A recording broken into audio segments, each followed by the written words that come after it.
to the AJ Awesome Show, a show about my favorite things.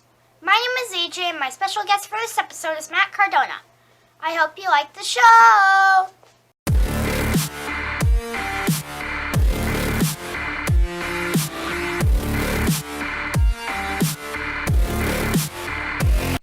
Hello everybody, I'm here with Matt Cardona. What's up, man? How you doing? I saw you were gonna have Rory Fox on your show. I said, "There's no way I can let that happen. I need to be on first." Yeah, I saw that. I was really surprised. Well, I'm glad to be here. I know you're a fellow collector, so this is cool. Why did you start wrestling? Why did I start wrestling? Well, as a kid, I loved wrestling. I loved wrestling figures, and I just never grew out of it. It was always a dream of mine to be a wrestler, to be in WWE. And, once I got into high school and had to start planning things for college and, the rest of my life, it was always wrestling, and nobody really took me seriously. Even my parents, they didn't really take me seriously at first, but that was my goal. I was going to make it. And back then I wasn't I'm still not a naturally positive person. I need to force myself to be positive and look at the positive of things. But even then, for some reason, I knew I'm going to make it. I didn't know how, I didn't know when. I just knew that I wouldn't give up until I did. And you did make it. Hey, I'm here, and I'm here talking to you, right? So I made it. And also, you own a podcast that's blowing up. You are the internet champion. That's right. Yeah, the Major Wrestling Figure Podcast, something I started with Brian Myers or Kurt Hawkins a little over 2 years ago. And it was just something that we started to kind of, talk about wrestling figures and share our passion for wrestling figures and collecting. And it kind of just blew up. And now, we have merchandise and we do live shows, YouTube channel. We have our own action figures. So it's crazy what happens if you really, you really push forward with something you believe in. What advice would you give a new wrestler? Well, I would. That's a loaded question. I think the advice I would give is that you have to stand out, and you can never stop working. So I guess that's two things. With social media now, it's so easy to get noticed, but also at the same time, it's so easy to get lost in the shuffle because there's everyone's on social media, everyone's doing something, but you need to find your way to stand out. And the best part about social media is that it's free. You're not paying for this advertising. You can, get on Twitter, YouTube, Instagram, TikTok, whatever, and just try things out, and then try those things out at the indie shows and figure out what works for you, and try to figure out what is your character. And now in like 2020, everything's so transparent. Like you can't be this, you can't be like the destroyer. And then, you have to be who you are. And that's the best part about social media, is that you can blend your real life and your character together and make them kind of one thing. If you could choose to have any superpower, what would you pick? Any superpower. Is going back in time like a superpower? I would love to go back in time, not to change anything, but to kind of just like relive and watch some of my, childhood moments or special moments in my life. Just kind of like watch it back, almost like that movie Back to the Future, except I wouldn't mess things up. I would just sit back and watch. I have not watched Back to the Future yet. I think you would really enjoy it. 1 and 2 are great. 3, not so much, but I think you would really like Back to the Future 1. What was the match or the moment when you knew that you had made it? I think it wasn't, I was in WWE, but it wasn't until Brian Myers and I, Hawkins and I, we debuted as the Edgeheads, and we aligned ourselves with the Rated R Superstar Edge, and we hit under the ring, and we helped Edge become the World Heavyweight Champion. And before that, we were in WWE, but we weren't really doing much. I thought we were going to get fired a couple times. So to now be with Edge in the main event, getting involved with The Undertaker and Batista, I thought, okay, we've made it. What is your favorite Disney movie? Favorite Disney movie? I think I think Toy Story is up there. Obviously, we both collect toys, so it's always fascinating to me, to think, like, well, what if my toys came alive? Would my Raphael Ninja Turtle be talking to my Hulk Hogan Hasbro? Who knows? That would be a really funny scene. Just Raphael from Teenage Mutant Ninja Turtles talking to Hulk Hogan. I know, right? What was the first wrestling figure you ever had? I get asked this question a lot. I don't remember exactly. I have to assume it was an LJN Hulk Hogan. Those LJN, they're these big rubber figures from the mid to late 80s. They were like indestructible. You couldn't break them, which was so cool about them, but they had no articulation. They're just like in poses like this. So as a young kid, it was perfect for me.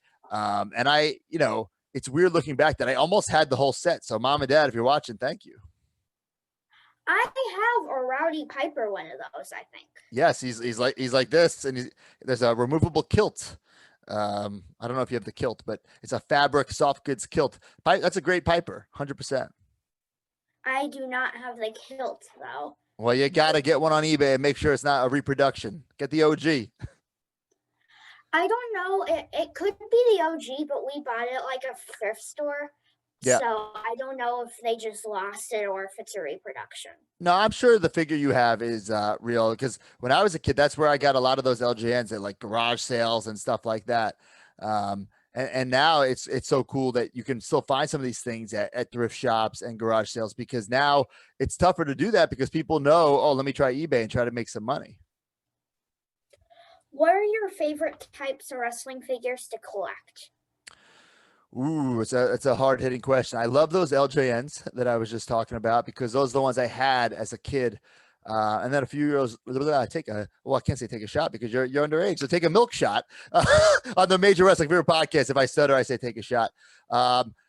So then the Hasbros from the early 90s, they're plastic. They have little actions. I like those a lot. And I've been getting into the pre-production or figures that didn't make the shelves. So for instance, there's a Macho Man in green trunks that never came out, and I have the hand painted prototype. So I like that figure a lot. Oh, that is really cool. Having a figure that almost no one's ever seen before. Yeah, and that's one thing I love about collecting and with this podcast is that, all these years later, we're trying to find these super rare figures that never came out, figures that were canceled. And sometimes I do get my hands on them, and sometimes I lose and someone else gets them. But I'm glad that they're out there and the community gets to see them and appreciate what could have been. What is something about you that would surprise people? Well, that's a great question too. I think if you would have asked me this question maybe 10 years ago, I think people would be surprised that I have a huge figure collection, because back then it wasn't so accepted for an adult to be collecting toys, but now I think it definitely is. So I don't know what they'd be surprised with now, because I'm like an open book. I'm pretty transparent, but I'll try to give you an answer. Let's see. I was in concert choir in high school. I was in chorus. Maybe that. That could be it. Do you think people doubting you early in your career helped you or hurt you? I've always been a big believer in proving the supporters right as opposed to proving the doubters wrong. Of course, it's I'd be lying if I said it wasn't cool to prove doubters wrong, right? But that's not my motivation. My motivation is anyone who's ever supported me or believed in me to prove them right.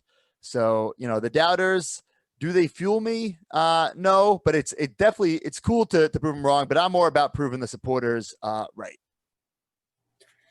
What is your favorite cheat meal? Ooh, that's a good question. Favorite cheat meal? I think maybe like a chicken parmesan with some pasta, some spaghetti. I like that. I'm not really into sweets. I'm not a big sweet guy, so a cheat for me is something like chicken parm or a nice like bacon cheeseburger with fries, something like that, something more savory. I'm not really into dark chocolate. That's the only candy that I'm not really super into. But if I would choose not candy, I would also choose like a burger or Doritos Yeah. or something. Yeah. I love a good burger. A nice juicy burger. I like my burgers are nice and bloody, medium rare. Some fries, pickles, I'm a big pickle guy. Me too. There you go, bud. What changes did you make to your workout routine to get ready for your AEW debut? Yeah, not much to be honest. If anything, I just had more time to work out. Obviously, I had a reduced schedule being released from WWE, but it was such a weird time at first too because of the pandemic and the quarantine. That at first all the gyms were closed, so I had to make this gym in my backyard and work out with what I had and make do. But I couldn't make excuses. I had to do whatever I could. And I don't think I necessarily got in better shape than I was before. I think maybe for the first time in a long time, AEW, they spotlighted me and kind of treated me like a star as opposed to, the last couple times on Raw, I'm just in the corner, like already in the ring, Zack Ryder. So I kind of look like a nobody as opposed to AEW. I got to come out with my music and I got to have pyro. And I think the whole presentation helped me out. So thank you, AEW, for that. What are your favorite pizza toppings? You know what? You're probably going to hate me for this. I don't really like toppings on pizza. I like a plain cheese, like Kevin McAllister from Home Alone. You've seen Home Alone, right? Yes. Okay, so he likes a plain cheese.